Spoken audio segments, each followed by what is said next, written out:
তিনটা কাজ এমন আছে যে তিনটা কাজের পিছনে রাসূলুল্লাহ সাল্লাল্লাহু আলাইহি ওয়াসাল্লাম অতীতের সকল গুনাহ মাফ হয়ে যাওয়ার ওপেন ঘোষণা দিয়েছেন। তো রমজান মুসলমানদের জন্য এক বিশাল সুযোগের মাস, যে রমজান আমাদের জন্য কি কি সুযোগ এবং কি কি সুবিধা নিয়ে আসতেছে। তিনটা কাজ এমন আছে যে তিনটা কাজের পিছনে রাসূলুল্লাহ সাল্লাল্লাহু আলাইহি ওয়াসাল্লাম অতীতের সকল গুনাহ মাফ হয়ে যাওয়ার ওপেন ঘোষণা দিয়েছেন। মান সামা রমাদানা ঈমানান ওয়া ইহতিসাবান, যে ব্যক্তি রমজান মাসে সিয়াম পালন করলো ঈমানের সাথে নেকির আশায়, তার পূর্বের সকল গুনাহ মাফ হয়ে যাবে। যে ব্যক্তি রমজান মাসে তারাবির সালাত আদায় করলো ঈমানের সাথে নেকির আশায়, তার পূর্বের সকল গুনাহ ক্ষমা হয়ে যাবে। যে ব্যক্তি রমজানের লাইলাতুল কদর পেল এবং লাইলাতুল কদরের রাত জাগ্রত অবস্থায় ইবাদত করলো, তার পূর্বের সকল গুনাহ ক্ষমা হয়ে যাবে। কিন্তু প্রত্যেকটা বাক্যের সাথে দুইটা শর্ত যুক্ত করা আছে, ঈমানের সাথে নেকির আশায়। তো নেকির আশার ব্যাখ্যা সকল মুহাদ্দিসিনে কেরাম করেছেন নিয়ত, এবং আমরা সবাই জানি যে ইসলামের সকল কাজের মূল ভিত্তি নিয়া, ইন্নামাল আমাল বিন্নিয়াত, এবং নিয়ত যদি বিশুদ্ধ না হয় তাহলে আমল জান্নাতে নিয়ে যাওয়া বহু দূরের কথা, জাহান্নামে নিয়ে যাবে। এবং সহিহ বুখারীর হাদিস আছে, আপনারা সকলেই জানেন, লম্বা হাদিস, যে আল্লাহ সুবহানাহু ওয়া তাআলা জাহান্নাম উদ্বোধন করবেন আলেম দিয়ে, শহীদ দিয়ে, দানবীর দিয়ে। তা সে যুদ্ধ করে শহীদ হয়েছে আল্লাহর রাস্তায়, আলেম আল্লাহর রাস্তায় মানুষকে দাওয়াত দিয়েছে, দানবীর আল্লাহর উদ্দেশ্য ছিল না, প্রত্যেকটা কাজের উদ্দেশ্য ছিল মানুষকে দেখানো। ফলত তার আমল, সে চুরি করার কারণে জাহান্নামে যাচ্ছে না, সে ডাকাতি জেনা করার অপরাধে জাহান্নামে যাচ্ছে না, সে আল্লাহর রাস্তায় জিহাদ ফি সাবিলিল্লাহ করার অপরাধে জাহান্নামে যাচ্ছে, সে আলেম হওয়ার অপরাধে, মানুষকে দাওয়াত দেওয়ার অপরাধে জাহান্নামে যাচ্ছে, সে দান করার অপরাধে জাহান্নামে যাচ্ছে। তারপরে নেকির কাজ অপরাধ হয়ে গেছে। নেকির কাজ অপরাধ হয়ে গেছে কখন? যখন নিয়ত ঠিক থাকেনি তখন। তাহলে এই যে রমজানের যে বিশাল ফজিলত পাওয়ার শর্ত আরোপ করা হলো, তার প্রথম শর্ত যদি আমরা বুঝতে চাই তাহলে সেটি হচ্ছে নিয়তের বিশুদ্ধতা। যে আমি কি তারাবির সালাত আদায় করছি বন্ধু বান্ধবকে দেখা, আত্মীয় স্বজনকে দেখা, সমাজের স্ট্যাটাস রক্ষা করা, ইফতার পার্টি, সাহারি, সিয়াম পালন করা ইত্যাদি সব কিছুই যদি শুধু সোসাইটির স্ট্যাটাস মেনটেন করার জন্য, সমাজে চলার জন্য, ফ্রেন্ড সার্কেলের সাথে মুখ রক্ষা করার জন্য হয়, তাহলে এই আমলগুলো আমাদের কিসে যাওয়ার কারণ হবে? জাহান্নামে যাওয়ার কারণ হবে। অতীতের গুনাহ ক্ষমা হওয়া তো বহুদূরের কথা। 2 নম্বর শর্ত ঈমানের সাথে। ঈমানের সাথে মানে কি? রাসূলুল্লাহ সাল্লাল্লাহু আলাইহি ওয়াসাল্লাম এক হাদিসে বলছেন, লা ইয়াজনি যানি হিনা ইয়াজনি ওয়া হুয়া মুমিন, লা ইয়াসরিকু সারিক হিনা ইয়াসরিক ওয়া হুয়া মুমিন। কোন জেনাকারী যখন জেনা করে তখন সে মুমিন থাকে না, ওই জেনা করা অবস্থায় সে মুমিন থাকে না।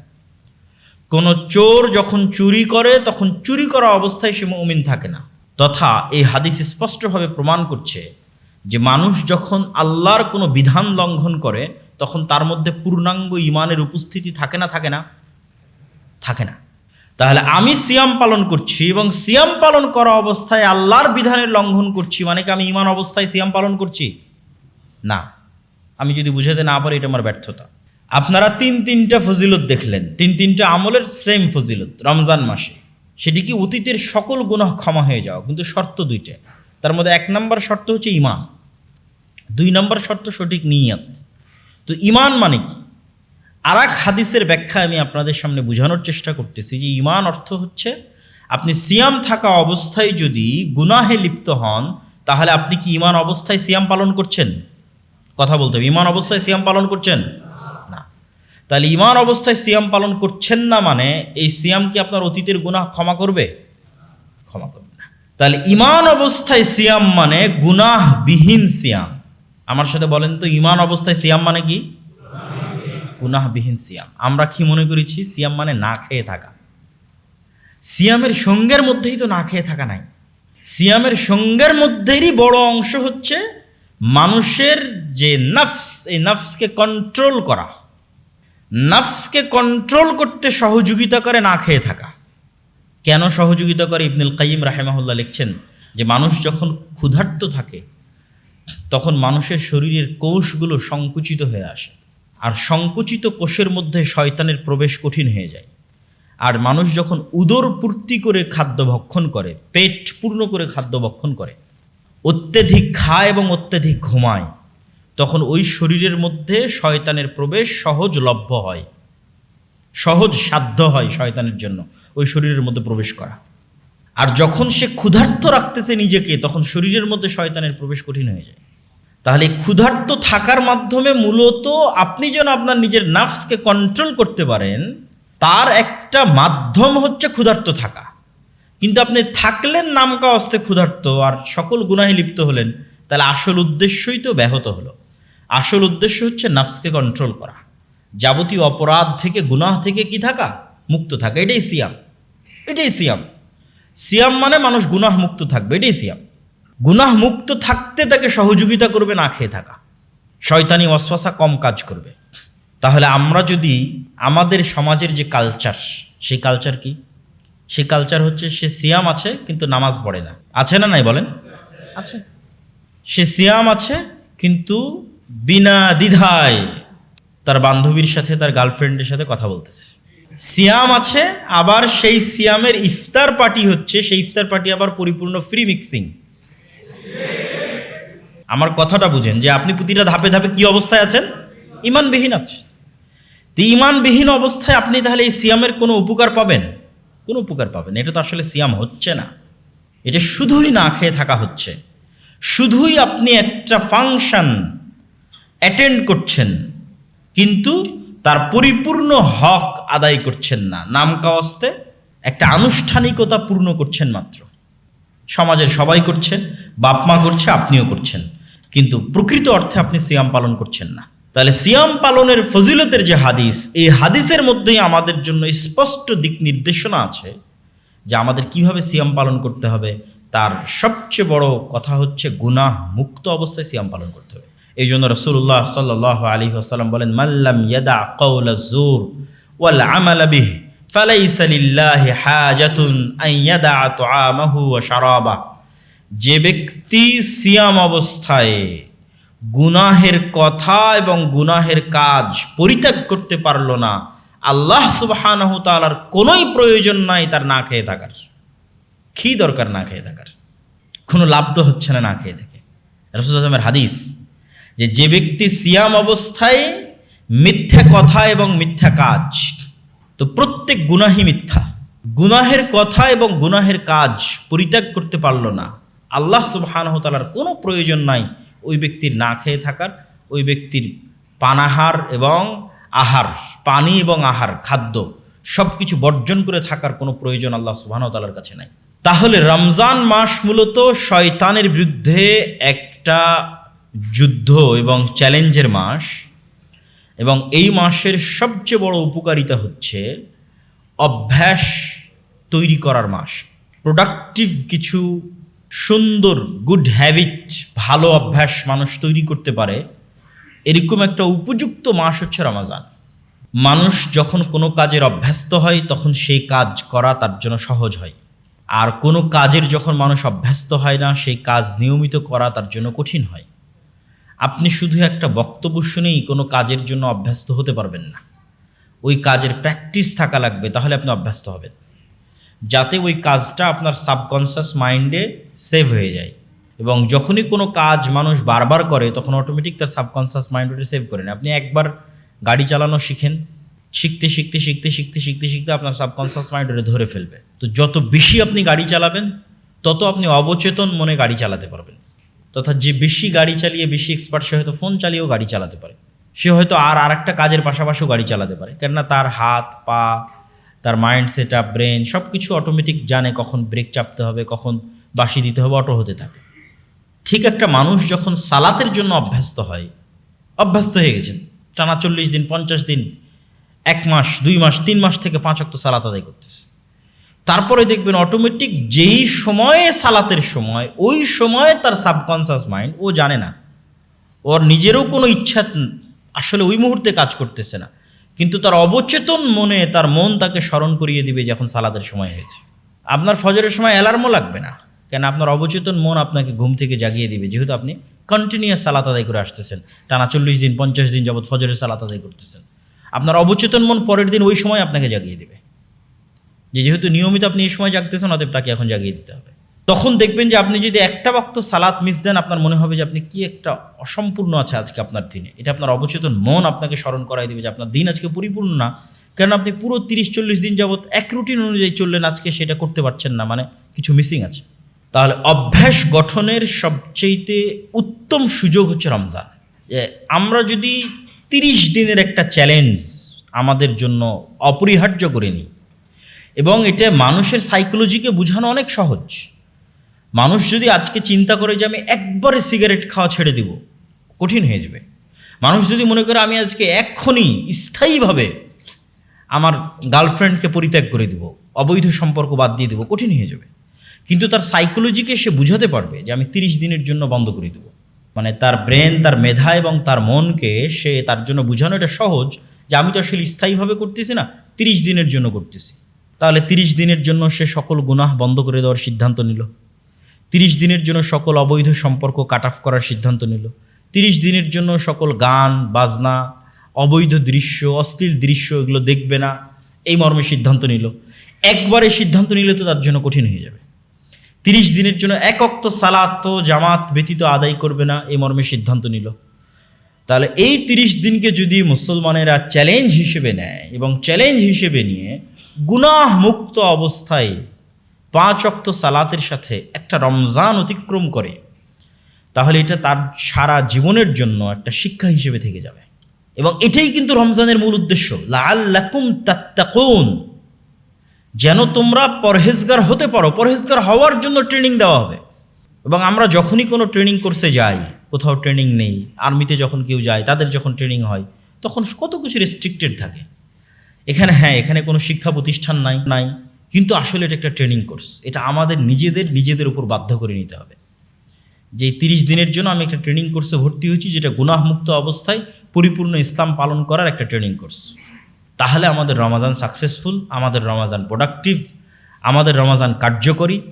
আদারওয়াইজ যদি আমরা এটা না করতে পারি, তাহলে শুধু ওই বন্ধুবান্ধবের সাথে আড্ডাই দেওয়া হবে, তারাবি আদায় করা হবে, পেট পূর্ণ করে ইফতারি করা হবে, ঈদে আনন্দই করা হবে, কিন্তু আসলে রমাজানের ওই স্বাদ আমরা আস্বাদন করতে পারবো না, রমাজানের ওই উপকারিতা সেটা আমরা গ্রহণ করতে পারবো না। এই জন্য আজকে যারা এখানে উপস্থিত আছেন তাদের সকলকে আমি উদাত্ত আহ্বান জানাবো যে আমরা এই যে রমাজান আসতেছে, এই রমাজানকে আমরা মূল্যায়ন করি। মূল্যায়ন করো তো, আমরা এই রমাজানকে প্রোডাক্টিভ করার জন্য, প্রোডাক্টিভিটি বাড়ানোর জন্য রমাজানের আমরা নিজস্ব রুটিন তৈরি করি। এবং আমরা সংক্ষিপ্ত একটা রুটিনের আজকে আলোচনা করব ইনশাল্লাহ। এবং সেই রুটিন অনুযায়ী পুরো রমজান চ্যালেঞ্জ হিসেবে নিয়ে আমরা পার করার চেষ্টা করি। দেখি আল্লাহ সুবহানাহু ওয়া তাআলা আমাদের তৌফিক দেয় কিনা। সকলেই চেষ্টা করবেন তো ইনশাআল্লাহ। জাযাকাল্লাহ খাইর, বারাকাল্লাহ ফিক। আচ্ছা, রমজানের আরও কিছু ফজিলত আছে, গুরুত্ব আছে, সেগুলো হয়তো কিছু ছুটে গেছে, আমি আরও কয়েকটা গুরুত্ব তুলে ধরি, তারপরে আমরা রমজানের একটা সুন্দর রুটিন আলোচনা করে আমাদের বক্তব্যের শেষের দিকে চলে যাব। রাসূলুল্লাহ সাল্লাল্লাহু আলাইহি ওয়াসাল্লাম বলেন, আস-সালাতুল খামস ওয়াল জুমআ ইলাল জুমআ ওয়া রমাদান ইলা রমাদান মুকাফফিরাতুন লিমা বাইনাহুন্না ইযা ইজতানাবাল কাবায়ের। 5 ওয়াক্ত সালাতের 1 ওয়াক্ত সালাত থেকে আরেক ওয়াক্ত সালাত, জুমার সালাতের 1 জুমা থেকে আরেক জুমা, এবং রমাজানের 1 রমাজান থেকে আরেক রমাজান। কেউ যদি 1 রমাজান ভালোভাবে আদায় করে, তার ঠিক 1 বছর পর আরেক রমাজানও যদি ভালোভাবে আদায় করে, তাহলে এই 2 রমাজানের মধ্যবর্তী পুরো বছরের সকল গুনাহ মাফ হয়ে যাবে। যদি কাবিরা গুনাহ না করে, বড় কোনো কাবিরা গুনাহে লিপ্ত না হয়, তাহলে সকল সগীরা গুনাহ মাফ হয়ে যাবে। তাহলে আমরা একটা দেখলাম যে একটা রমাজান ভালোভাবে পালন করলে অতীতের সকল গুনাহ মাফ হওয়ার সুযোগ, আর একটা দেখলাম 1 রমাজান থেকে আরেক রমাজান মাফ হওয়ার সুযোগ। রমাজান মাসে উমরা। আব্দুল্লাহ ইবনে আব্বাস রাদিয়াল্লাহু তাআলা থেকে বর্ণিত, তিনি বলেন, রাসূলুল্লাহ সাল্লাল্লাহু আলাইহি ওয়াসাল্লাম বলেছেন, উমরাতুন ফি রমাদান তা'দিলু হাজ্জাতান। রমাজান মাসে উমরা করা একটি কবুল হজ করার সমান নাকি। তাহলে রমাজান মাসে প্রতিটা আমলের গুরুত্ব এবং প্রতিটা আমলের নেকি কিন্তু বেড়ে যাচ্ছে আল্লাহ সুবহানাহু ওয়া তাআলার দয়া এবং আল্লাহ সুবহানাহু ওয়া তাআলার রহমতের কারণে। আন্না নবী সাল্লাল্লাহু আলাইহি ওয়াসাল্লাম কানা ইয়াতাকিফুল আশরাল আওয়াখির মিন রমাদান হাত্তা তাওয়াফাহুল্লাহ। আল্লাহর নবী সমগ্র জীবনে সব সময় রমাজানের শেষ দশকে মসজিদে ইতিকাফ করতেন, এমনকি মৃত্যু পর্যন্ত তিনি তার এই আমল বহাল রেখেছিলেন। ইতিকাফ করার দ্বারা উপকারিতা কি? ইতিকাফা মানে নিজেকে আবদ্ধ করে নেওয়া, সীমাবদ্ধ করে নেওয়া। আজকের যুগে আমাদের কাছে সকল ফিতনার মূল একটা অন্যতম মাধ্যম হচ্ছে ইন্টারনেট, সোশ্যাল মিডিয়া। কেউ যদি ইতিকাফে যায় মসজিদে, কিন্তু সে মোবাইলের ইন্টারনেটের সাথে কানেক্টেড, ফেসবুকের সাথে কানেক্টেড, টুইটারের সাথে কানেক্টেড, তাহলে সে কি ইতিকাফে আছে? ইতিকাফে নাই। কেন? সে তো চায়ের স্টলে আসে, চায়ের আড্ডায় আছে। এটা তো আধুনিক চায়ের স্টল যেখানে আড্ডা হচ্ছে ভার্চুয়ালি। তাহলে সে তখনই ইতিকাফের ওই ফিলটা পাবে। এটা হচ্ছে একটা ডিটক্সিং সিস্টেম, যে আপনি সমগ্র বছর ফোন সহই তো ছিলেন, ইন্টারনেটের সাথেই তো ছিলেন, সোশ্যাল মিডিয়ার সাথেই তো ছিলেন। একটু ডিটক্স হন, ফোন থেকে ডিসকানেক্টেড অবস্থায়, দুনিয়া থেকে ডিসকানেক্টেড অবস্থায় 10টা দিন আল্লাহর কোরআন, আল্লাহর নবীর হাদিস, আল্লাহর ইবাদত, রাত্রের ইবাদত, এটি সহ 10টা দিন মসজিদে কাটিয়ে দেখেন। তাহলে আপনি বাস্তব জগতে ফিরে আসবেন, প্রকৃত ফিলিংস পাবেন, জীবনের ফিলিংস এবং আল্লাহ সুবহানাহু ওয়া তাআলার ইবাদতের ফিলিংস। এটার সুযোগ রমজান মাসে আছে, আমাদের নবী মুহাম্মদ সাল্লাল্লাহু আলাইহি ওয়াসাল্লাম করতেন। সুতরাং আমাদের যাদের পক্ষে সম্ভব, কেননা বাকি 30 দিনের জন্য তো আর এটি আপনাকে বলা সম্ভব হচ্ছে না, কেন 30 দিনের জন্য এটি মানুষের কাছে অনেক কঠিন মনে হবে। এই জন্য ইসলামের প্রতিটা ইবাদত মানুষের সাইকোলজির সাথে কানেক্টেড। আল্লাহ আপনাকে বলেনি যে সারা বছর সিয়াম ফরজ, এটা বলেনি। বছরে 1 মাস সিয়াম ফরজ বলেনি। যে প্রতি বছর হজ করতে যেতে হবে, না, সারা জীবনে একবার হজ করতে হবে। মানে প্রত্যেকটা ইবাদতের সাথে মানুষের সক্ষমতা এবং মানুষের মেন্টালিটির কানেকশন আছে। তো 10 দিন যদি আপনি সিদ্ধান্ত নেন যে 10 দিন আপনি মোবাইলবিহীন থাকবেন, ইন্টারনেটবিহীন থাকবেন, এটা কঠিন নয়। আপনিও আপনার সাইকোলজিকে বুঝাতে পারবেন, ঠিক আছে 10 দিন পর তো আবার ফেরত পাবো, অতএব যাই মসজিদে আমি ইতিকাফ করি। কিন্তু ওইটার যে উপকারিতা, সেটা আপনি না করা পর্যন্ত বুঝতে পারবেন না। আমাদের নবী মুহাম্মদ সাল্লাল্লাহু আলাইহি ওয়াসাল্লাম করতেন। রমজান মাসে আরেকটি ইবাদত যা রাসূলুল্লাহ সাল্লাল্লাহু আলাইহি ওয়াসাল্লাম প্রচুর পরিমাণে করতেন। কানা রাসূলুল্লাহ সাল্লাল্লাহু আলাইহি ওয়াসাল্লাম আজওয়াদুন নাস ওয়া কানা আজওয়াদ মা ইয়াকুনু ফি রমাদান হিনা ইয়ালকাহু জিবরিল ওয়া কানা ইয়ালকাহু ফি কুল্লি লাইলাতিন মিন রমাদান ফায়ুদারিসুহুল কুরআন। রমজানে রাসূলুল্লাহ সাল্লাল্লাহু আলাইহি ওয়াসাল্লাম, হাদিসের বাক্য শুরু হচ্ছে এভাবে যে আল্লাহর নবী এমনিতেই দানশীল, এমনিতেই শ্রেষ্ঠ দানশীল, কিন্তু উনি আরও বেশি মাত্রাতিরিক্ত দান করতেন কোন মাসে? রমজান। এবং আরেক হাদিসে এসেছে রাসূলুল্লাহ সাল্লাল্লাহু আলাইহি ওয়াসাল্লাম পূর্ব দিকের বাতাসের চাইতেও বেশি দান করতেন রমজান মাসে। পূর্ব দিকের বাতাস প্রকৃতিকে যতটা উপকৃত করে, মানুষকে যতটা উপকৃত করে, রাসূল সাল্লাল্লাহু আলাইহি ওয়াসাল্লামের দান তার চেয়ে বেশি উপকৃত করতে, এত বেশি পরিমাণে তিনি দান করতেন। দান করলে কি হয়? দান করার উপকার কি? এমনিতেই দান একটা ইবাদত আছে, আবার রমজানে সেটিকে বেশি করতে বলা হচ্ছে। দান করলে উপকারটা কি? দান করলে দুটো উপকার। একটা হচ্ছে তাজকিয়াতুন নাফস, মানুষের অন্তর পরিষ্কার হয়, অহংকার থেকে পরিষ্কার হয়, আরেকজনের কষ্টে কষ্টিত হয়, আরেকজনের দুঃখে দুঃখিত হয়, মানুষের প্রতি সহমর্মী হয়, গীবত, হিংসা এবং অহংকার কমে যায় মানুষের অন্তর থেকে যখন আরেকজনের দুঃখে এবং কষ্টে সে তাকে দান করে, সহযোগিতা করে। এই ফিলিংসটা যখন তার মধ্যে কাজ করে, আর যখন এই ফিলিংসটা কাজ করে না, তখন তো সে অহংকারী মানুষ, সে তো হিংসুটে মানুষ। সুতরাং তার তো তাজকিয়াতুন নাফস হচ্ছে না, তার অন্তর তো বিশুদ্ধ হচ্ছে না, পরিশুদ্ধ হচ্ছে না। তাহলে অন্তর বিশুদ্ধকরণের জন্য এটা খুবই জরুরি যে মানুষের কষ্ট হলেও সে তার পকেট থেকে টাকা বের করবে, এটাই তার অন্তরকে বিশুদ্ধ করবে। এই টাকা কি আল্লাহ সুবহানাহু ওয়া তাআলা নিজে নিয়ে যান নাকি? আমরা যে টাকা দান করি সেটা কি আল্লাহর কাছে পৌঁছে? কথা বলেন না যে আল্লাহর কাছে পৌঁছে? আল্লাহর কাছে তো পৌঁছে না। তাহলে আমরা যে দান করি এটা কারা খায়? আল্লাহর সৃষ্টিজীব খায়, মানুষ খায়, অসহায় মানুষেরা পায়, ইয়েতিমেরা পায়। সুতরাং আল্লাহ সুবহানাহু ওয়া তাআলা যে বারবার দানের কথা বলতেছেন, এতে আল্লাহর কোনো উপকার আছে? আল্লাহর কোনো উপকার নাই। সুতরাং দানের ইবাদতকে নিজের এন্ট্রি হিসেবে গ্রহণ করার কোনো সুযোগ নাই। দান আপনার অন্তরকে নরম করবে, দান তাজকিয়াতুন নাফসে সহযোগিতা করবে, অন্তরকে বিশুদ্ধ করতে, অহংকার মুক্ত করতে, হিংসা মুক্ত করতে সহযোগিতা করবে, মানুষের দুঃখ এবং কষ্টে সহমর্মী হতে উৎসাহিত করবে। আর 2 নম্বর কি করবে? দান কিয়ামতের মাঠে মানুষের সবচেয়ে বেশি যে ইবাদতটা কাজে দিবে সেটা হচ্ছে দান। কেন দান সবচেয়ে বেশি কিয়ামতের মাঠে কাজে দিবে? আমরা কোনো ইবাদতই প্রশ্নাতীত বিশুদ্ধ করতে পারি না।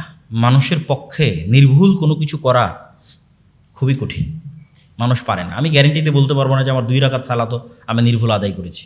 সালাতের সময় কত গোটা দুনিয়ার চিন্তা মাথায় ঢুকে যায়, কেমনে আমি দাবি করবো সালাত নির্ভুল আমি আদায় করেছি? পুরো রমজান মাস আমি নির্ভুল সিয়াম পালন করেছি, এটা আমি কেমনে বলবো? এরকম যত ইবাদত আছে কোনো ইবাদত কেউ দাবি করতে পারবে না আমি নির্ভুল করেছি। একদিকে ইবাদত নির্ভুল করতে পারছি না, অন্যদিকে তো আমার গুনাহ আছেই।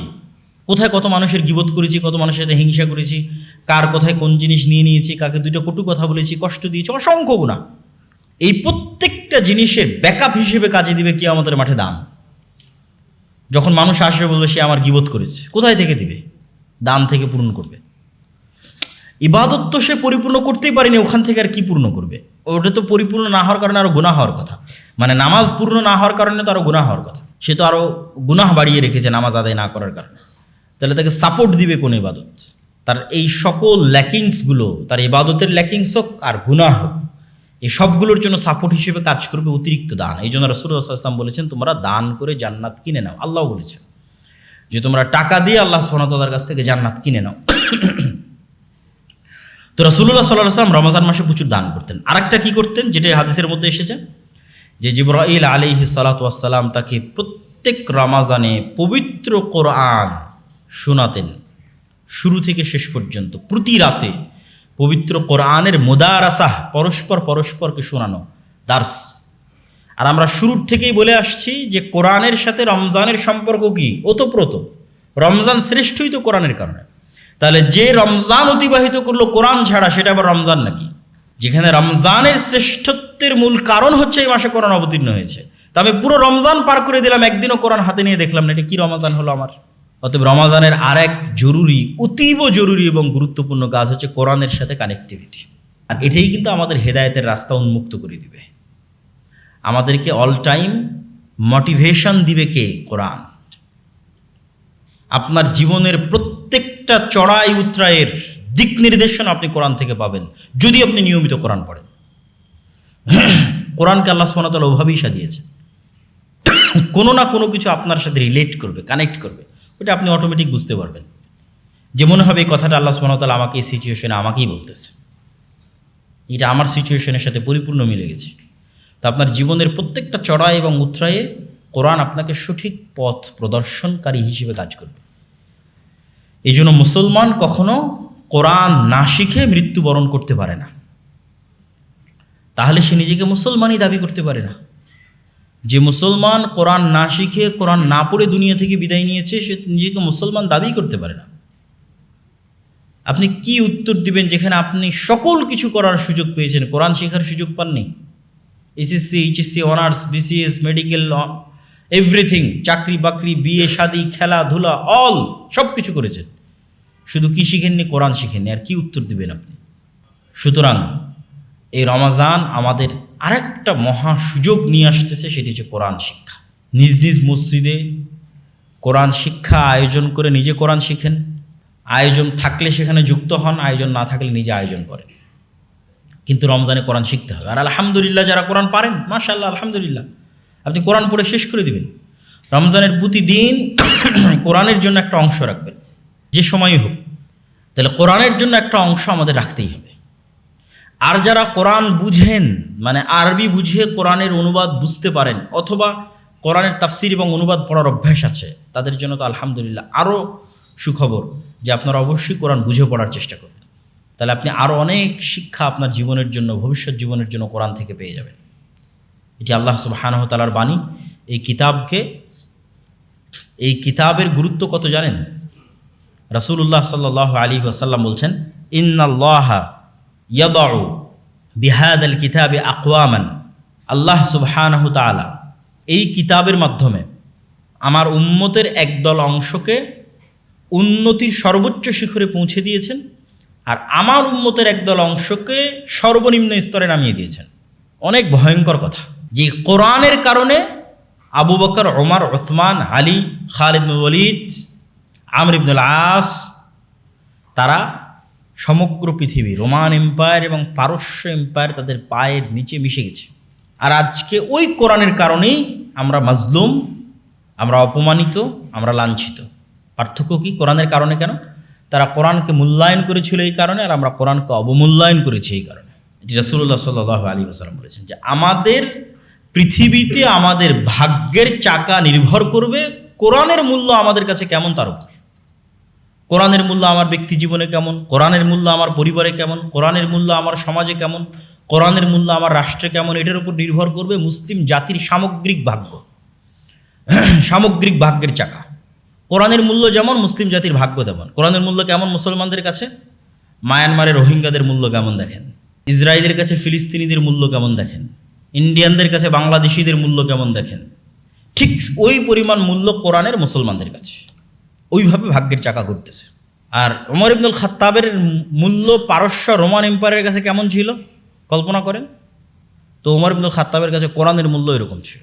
তো ওমর ইবনুল খাত্তাব এবং তার সঙ্গী সাথী সাহাবা ইকরাম কোরআনকে যেমন মূল্য দিয়েছে, পৃথিবীতে তাদের তেমন দাপট প্রতিষ্ঠিত হয়েছে। আর আমরা কোরআনকে যেমন মূল্য দিয়েছি, পৃথিবীতে আমরা সেই অবস্থায় আছি জাতিগতভাবে। এটি রাসূলুল্লাহ সাল্লাল্লাহু আলাইহি ওয়াসাল্লামের হাদিসের আমি আপনাদের সামনে অনুবাদ করতেছি। সুতরাং মুসলমানদের মুক্তির আর কোনো রাস্তা নাই কোরআনের জ্ঞান অর্জন করা ছাড়া, কোরআন বুঝা ছাড়া, কোরআন মানুষকে শেখানো ছাড়া, কোরআন অনুযায়ী আমল করা ছাড়া, কোরআনকে মূল্যায়ন করা ছাড়া, সামাজিক, রাষ্ট্রীয়, অর্থনৈতিক সকল ক্ষেত্রে। তাহলে এই রমজান মাস আমাদের জন্য কোরআনকে মূল্যায়নের মাস এবং কোরআন শিখার মাস। সাহরি করা রাসূল সাল্লাল্লাহু আলাইহি ওয়াসাল্লামের আদেশ, তাসাহহারু ফাইন্না ফিস সুহুরি বারাকাহ, তোমরা সাহারি করো কেননা সাহারিতে বরকত আছে। সুতরাং সাহারিবিহীন সিয়াম পালন করার ট্রেন্ড তৈরি করা যাবে না, এটার থেকে যে কোনো মূল্যে বেরিয়ে আসতে হবে। ঘুমিয়ে ঘুমিয়ে একটু ঘুম থেকে উঠে একটু পানি পান করা, দিয়ে আবার ঘুমিয়ে যাওয়া, এর অনেক সমস্যা আছে। সবচেয়ে বড় সমস্যা হচ্ছে এটার কারণে ফজরের সালাত মিস হবে, শুধু নাম কষ্টে সিয়াম থাকা হবে। অতএব সাহারিতে উঠতেই হবে এবং সাহারিতে ওঠার কালচার তৈরি করতে হবে পরিবারে, ফ্যামিলিতে, সমাজে।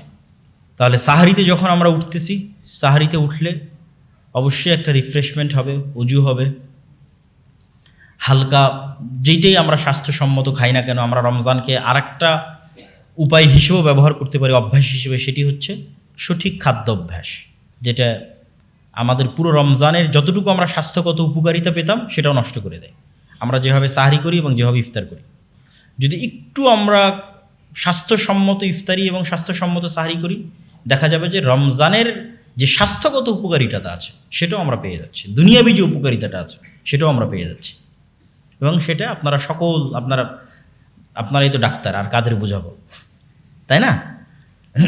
তো আপনারা অবশ্যই জানেন যে না খেয়ে থাকার কি উপকারিতা শরীরের জন্য, তাহলে সেটাও আমরা পাবো।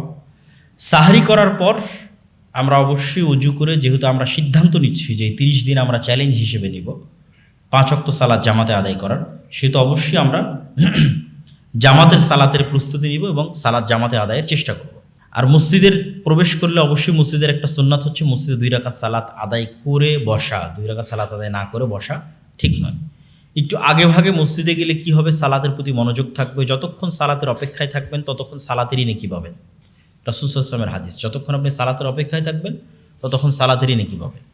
তাহলে একটু আগে ভাগে যাওয়া উচিত। আগে ভাগে গেলে আপনি সালাতের অপেক্ষায় থাকলেন, সুন্নাত আদায় করলেন, কিছু দোয়া দরুদ, জিকির, আজকার, কোরআন তেলাওয়াত, এগুলোর সুযোগ পেলেন। দেখেন, জিকির, আজকার এবং কোরআন তেলাওয়াত এগুলোর কিন্তু একটা অদৃশ্য পাওয়ারও আছে।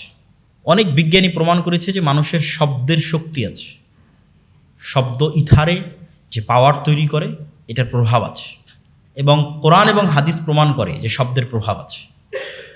যেমন আল্লাহ নবী বলেছে, আল আইনু হাক্কুন, বদনজর সত্য। তো বদনজর কথা দিয়েও হয়। আপনি যখনই কোনো মানুষকে নিরুৎসাহিতমূলক কিছু বলবেন, ওটার অন্তরে প্রভাব করবেই। আবার উৎসাহমূলক কিছু বলবেন, সেটাও আর অন্তরে প্রভাব করবে। আমি জানি না, এরকম এক জায়গায় আমি পড়া দেখেছিলাম, এটা সত্য মিথ্যা বলতে পারবো না, যে একটা পানির গ্লাস বা কাচের মধ্যে পানি রেখে তার গায়ে যদি লাভ লেখা হয় অথবা হেট লেখা হয়, তো এই লাভের প্রভাবটাও ওটা যখন বরফে পরিণত হয় তখন তার উপর পড়ে, এবং হেইটের প্রভাবটাও যখন ওটা বরফে পরিণত হয় তখন সেটা পড়ে। এটা সত্য মিথ্যা জানি না, তবে শব্দের প্রভাব আছে। তো ঠিক আমরা যে জিকির এবং আজকারগুলো করি, এগুলো এই প্রত্যেকটা জিকির এবং আজকারের প্রভাব আছে। এটা আপনাকে মানুষের বদনজর থেকে হেফাজত করবে, জিন এবং শয়তানের আক্রমণ থেকে হেফাজত করবে, জাদু থেকে হেফাজত করবে, যাবতীয় অনিষ্ট থেকে হেফাজত করবে। এই জন্য সকাল সন্ধ্যের যে জিকির আজকারগুলো আছে এগুলোকে অবশ্যই গুরুত্ব দিতে হবে। যেহেতু পুরো রমজানকে আমরা পরিপূর্ণ ইসলাম অনুযায়ী পালন করার একটা চ্যালেঞ্জ দিচ্ছি, তাহলে সকাল সন্ধ্যের জিকির আমাদের অন্যতম একটি অংশ হবে। তো সেই জিকির করার একটা বড় সময় কি, ফজরের সালাত জামাতে আদায় করার পর থেকে নিয়ে সূর্য ওঠা পর্যন্ত। কেননা আপনারা জানেন যে সূর্য ওঠা পর্যন্ত ঘুমানো রাসূল সাল্লাল্লাহু আলাইহি ওয়াসাল্লামের হাদিস অনুযায়ী উচিত নয়। এই সময়টাতে বরকত অবতীর্ণ হয় এবং স্বয়ং রাসূলুল্লাহ সাল্লাল্লাহু আলাইহি ওয়াসাল্লাম সূর্য ওঠা পর্যন্ত ফজরের সালাত যে জায়গায় আদায় করতেন ওখানেই বসে জিকির আজকার এবং তাসবিহ তাহলিল করতে থাকতেন সূর্য ওঠা পর্যন্ত। তাহলে আপনি ঘুমাবেন কখন? সূর্য ওঠার পরে। তাহলে আমাদের রুটিনে সাহরির পরে যে আমরা ঘুমটা দিই সেই ঘুমটা তাহলে কখন চলে যাচ্ছে বলেন তো? সূর্য ওঠার পরে। সূর্য ওঠার পরপরই আপনি শুয়ে যান, কোনো সমস্যা নেই, কিন্তু সূর্য ওঠা পর্যন্ত ঘুমানোর কোনো সুযোগ নাই।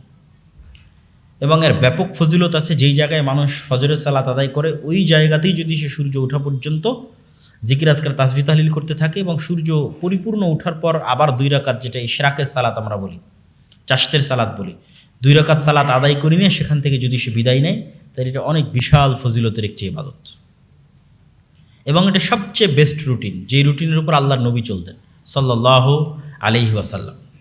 তাহলে সূর্য ওঠার পরপরই আমরা রেস্টের জন্য অবশ্যই ঘুমাবো এবং আমাদের কর্মস্থলে যাওয়ার পূর্ব পর্যন্ত আমরা ঘুমাবো। কারো কর্মস্থল যদি 9টায় শুরু হয়, কারো যদি 10টায় শুরু হয়, তাহলে সূর্য যদি 6টায় উঠে তাহলে 6টা থেকে সে 9টা পর্যন্ত অথবা 8টা পর্যন্ত 2 ঘন্টা, 1.5 ঘন্টা, 3 ঘন্টা সে রেস্ট করতে পারে। তারপরে যখন অফিসে যাওয়ার সময় হলো, স্কুলে যাওয়ার, কলেজে যাওয়ার বা দৈনন্দিন যে কাজ থাকে সে কাজ করার সময় হলো, তখন সে কাজ করবে। জোহরের সালাত অবশ্যই জামাতের সাথে আদায় করবে, আসরের সালাত অবশ্যই জামাতের সাথে আদায় করবে।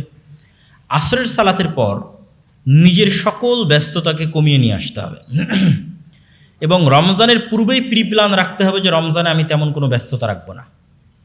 এটা রমজানের আগেই রমজানের প্রস্তুতি হবে যে রমজানে আমার বড় কোনো ধরনের ব্যস্ততা থাকবে না, ইমার্জেন্সি জরুরি ছাড়া। রমজানে আমার ইম্পর্টেন্ট হচ্ছে ইবাদত আল্লাহ সুবহানাহু ওয়া তাআলার। তাহলে আসরের পর নিজেকে পরিপূর্ণ গুটিয়ে নিয়ে আসতে হবে। পরিপূর্ণ গুটিয়ে নিয়ে আসার পর একদম ইফতার পর্যন্ত এই সময়টাকে সবচেয়ে প্রোডাক্টিভ ওয়েতে ব্যয় করতে হবে। তাহলে একবার গেল ফজরের পর, ফজরের সালাতের পর সূর্য ওঠা পর্যন্ত, আর একবার আসরের সালাত থেকে ইফতার পর্যন্ত। এই 2টা সময় আমরা কোরআনের জন্য দিতে পারি, জিকির আজকারের জন্যও দিতে পারি। সকাল সন্ধ্যার যে জিকির আজকার আছে সেই জিকির আজকারের জন্য দিতে পারি, জ্ঞান অর্জনের জন্যও দিতে পারি।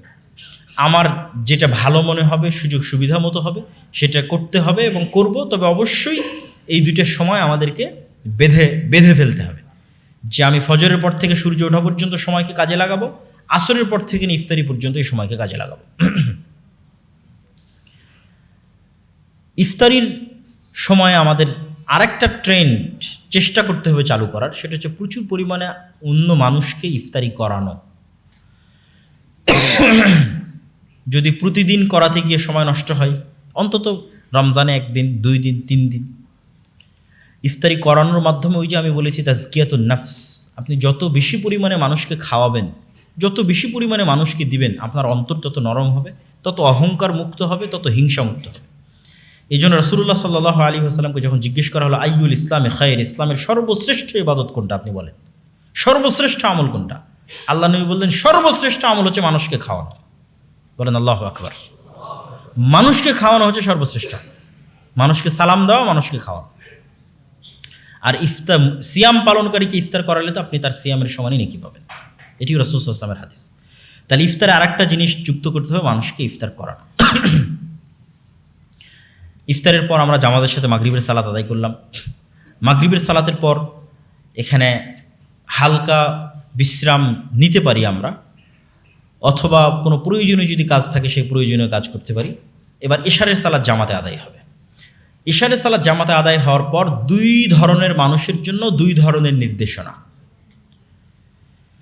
ইশারের সালাত জামাতে আদায় হওয়ার পর 2 ধরনের মানুষের জন্য 2 ধরনের নির্দেশনা। যার কনফিডেন্স নিজের উপর আছে যে সে রাতে উঠে তাহাজ্জুদের সালাত আদায় করতে পারবে, তার জন্য নির্দেশনা হচ্ছে সে জামাতে তারাবির সালাত আদায় না করে এসে ঘুমিয়ে যাবে। যার কনফিডেন্স আছে এবং যার অভ্যাস আছে তাহাজ্জুদের সালাত আদায় করার, সে সাহারির জন্য যে উঠবে ওই উঠাটা আরও 1-2 ঘন্টা আগে উঠবে, 3টার সময় উঠবে, 2:30টার সময় উঠবে। উঠে সে মূলত রাতের সালাত শুরু করবে, কিয়ামুল লাইল, যেটাকে আমরা তারাবি বলছি, যেটাকে আমরা তাহাজ্জুদ বলছি। একাই নির্জন ঘরে সে আল্লাহ সুবহানাহু ওয়া তাআলার ইবাদত করবে, আল্লাহ সুবহানাহু ওয়া তাআলার কোরআন পড়বে, আল্লাহ সুবহানাহু ওয়া তাআলার কাছে নিজের গুনাহের জন্য কাঁদবে অঝোর ধারায়, এবং কাদার মাধ্যমে নিজের অন্তরকে হালকা করবে, নিজের অন্তরকে রিফ্রেশ করবে, নিজের অন্তরের কথা এটি শুনে দেখবে, তার রুহের কষ্ট শুনে দেখবে সে কত জুলম করেছে তার রুহের উপর। ইন্নী যালামতু নাফসি যুলমান কাসীরা, অনেক জুলম করেছি আমরা, কিন্তু কোনোদিন কিন্তু আমাদের রুহকে আমরা টাইম দিইনি। কেন? আমরা কানেক্টেড আছি সোসাইটির সাথে, বন্ধু বান্ধবের সাথে, আত্মীয় স্বজনের সাথে, মোবাইলের সাথে। কিন্তু যখনই রাতে নির্জনে একাই উঠবো এবং আল্লাহ সুবহানাহু ওয়া তাআলার কাছে দোয়া করব, দোয়া করতে হবে, দোয়া পাওয়ার তৈরি করে। আপনাকে দোয়াতে চাইতে হবে যে হে আল্লাহ, রমজান আপনি আমাকে পরিপূর্ণভাবে আপনার সাথে থাকার তৌফিক দেন, আপনি আপনার রহমত থেকে আমাকে বিতাড়িত করিয়েন না, আপনি আমাকে অভিশপ্তদের অন্তর্ভুক্ত করিয়েন না, আপনার থেকে দূরে রাখিয়েন না, আপনার সাথে যেন কানেক্টেড থাকতে পারি সেই তৌফিক দান করে।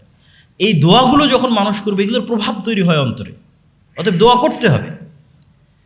আর যদি আপনার নিজের উপর কনফিডেন্স না থাকে, অভ্যাস না থাকে যে আমি ঘুমিয়ে গেলে তো আর উঠতে পারবো না, তবে অবশ্যই এটারও একটা চ্যালেঞ্জ আমাদের নেওয়া উচিত। রাতের সালাত রাতে জেগে উঠে আদায় করার চেষ্টা করতে করতে অভ্যাসে তৈরি হয়।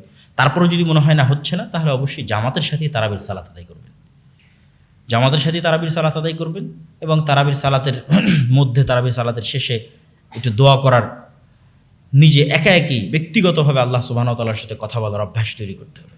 এবং যখনই আপনি একা একই আল্লাহ সুবহানাহু ওয়া তাআলার সাথে কথা বলা শুরু করবেন, আপনি আপনার অন্তরে ব্যাপক পরিবর্তন দেখতে পাবেন। দোয়া না করাটাও একটা অনেক বড় অহংকার। দোয়া না করাটাও আল্লাহর রহমত থেকে দূরে চলে যাওয়ার আলামত, যে আল্লাহ আপনাকে দোয়া করারই তৌফিক দেয় না। তো আপনি কিসের মুসলমান? আপনি হতভাগা। তাহলে আমরা কি বললাম? যে এশার সালাতের পর দুই ধরনের মানুষের জন্য দুইটা রুটিন। যে পারবে সে এশার সালাত পড়ে ঘুমিয়ে যাবে, রাতে উঠে একা একই তারাবি তাহাজ্জুদের সালাত আদায় করবে এবং আল্লাহ সুবহানাহু ওয়া তাআলার কাছে দোয়া করবে। যে পারবে না সে জামাতের সাথে তারাবির সালাত আদায় করবে।